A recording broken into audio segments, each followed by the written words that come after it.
Check out Apple getting a nice boost off the back of its big event yesterday, touching that $1 trillion market cap once again in today's trade. Apple went all in on their newest slate of products, including a streaming service and no less than 3 brand new phones. But there are plenty of questions about whether these new gadgets can fill the gap until 5G. Josh Lipton's in San Francisco with more on this. Hey, Josh. So, Melissa, Apple announcing that trio of new iPhones, faster processor, longer-lasting battery, better cameras. A question for investors, did Apple offer enough for consumers with these new phones to keep the iPhone franchise at least basically stable for the next few quarters until 5G hits, as we expect next year? D.A. Davidson's Tom Forte says yes. He now projects low single-digit revenue decline. One surprise for some was the price. That new iPhone 11, the successor to the XR, will be $50 less at $699. But that was the right move, at least Forte is arguing, because this smartphone market is mature, he says, and it's a way to encourage more people to upgrade. Even as the iPhone franchise faces challenges, bulls like Forte are counting on strong performance from wearables. Apple announced a new watch for $399, and the Series 3 is now going to cost $199. Our own Jim Cramer saying today that price point, in his words, will explode the watch, meaning he thinks we're going to see a lot more buyers. Then there are the services. It's gaming service, Apple Arcade, which will cost $4.99, and Apple TV Plus will cost the same. And Apple's going to include 1 year of the streaming service with new hardware purchases. In a note to his clients today, Bernstein's Tony Sacconaghi called that bundling strategy extremely clever, saying that Apple TV Plus could now reach, by his math, 200 million Apple customers in its first year. Melissa, back to you. All right, Josh, thank you. Josh Lipton. Now, investors may not be totally sold on Apple's new batch of iPhones, but analysts are loving that $499 price tag on Apple TV Plus. Barclays says the pricing should help gain an initial audience, while Morgan Stanley says it gives Apple a competitive advantage over other streaming services. It's also bundled free for a whole year with any new iPhone purchase. So with no 5G until next year, is that the main incentive to buy one of these right now? Dan.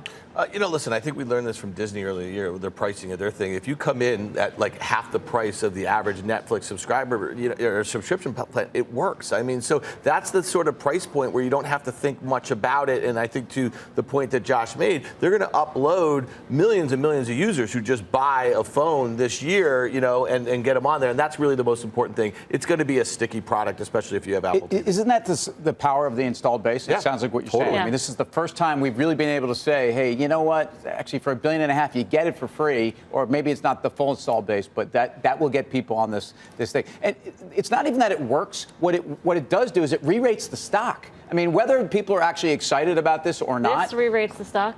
It is. I mean, look at this move. Strategy. What was there in the last 24 hours out of this announcement? No, I understand that the stock has gone higher, but does it stay higher, and does it merit the re-rating that it's gotten, I guess? I think it's reminding people that this is they're not really owning it as much for the hardware story. They're owning it for the bells and the whistles and the things that are slowly coming forward. And I just, again, this is that same momentum call. I think analysts have been off sides on this. I think so is the sentiment. We got some breaking news here on Smile Direct.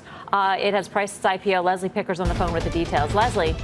Hi, Melissa. This is according to a source familiar with the matter. Smile Direct Club pricing its IPO at $23 a share. That's $1 above the range. That would imply a $1.3 billion offering size and an $8.9 billion valuation if they are able to trigger the green shoe and sell 15% more stock in the IPO, which would take place if that stock rose, after that stock started trading. It would be the 4th largest IPO listed in the U.S. this year. So Smile Direct Club pricing at $23 a share, $1 above the range. That stock will begin trading, listed tomorrow on the NASDAQ. Back over to you. All right, Leslie, thank you. So again, Smile Direct above the range, and it's priced $23 a share. I don't know why I want to go to you, Guy, but Guy. Because I'm going to make fun. I'm going to make a British joke and say maybe they should go to their addressable audience in the UK, and they would be crushing it right now instead of $23. But you're not going to do that. But I'm not going to say that. Yeah. But we've seen other names in the space have had a rough go of it over the last few months. So good for them for pricing above the expected price. Good for the NASDAQ for getting the listing. And we'll see how it trades from here. Yeah. This is a stock that doesn't have that much competition. No, they don't. It's also, look, this just stands out by the fact that this was a stock that was being priced 2 weeks ago at 2050 in the midpoint of the range at $1.5 billion. So they're now up over 10% over that level, and that's something we haven't seen in any IPO environment recently. Yeah.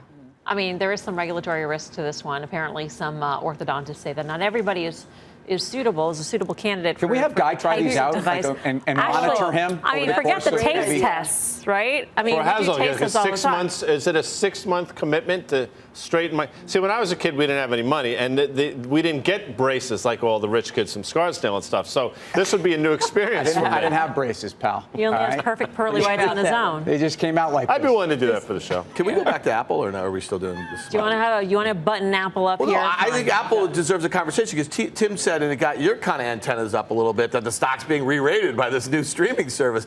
I guess the point that I would make is it's moving you closer towards Apple Prime, right? And so this whole bundling of all these sorts of services. And some services, we can't put a number on Apple Pay, but it's a pretty useful thing. It keeps you in the ecosystem. So the more things that they can do like that aren't costing a ton of money the way it costs, let's say, Netflix to create original content, to me, I get what you're saying 100%.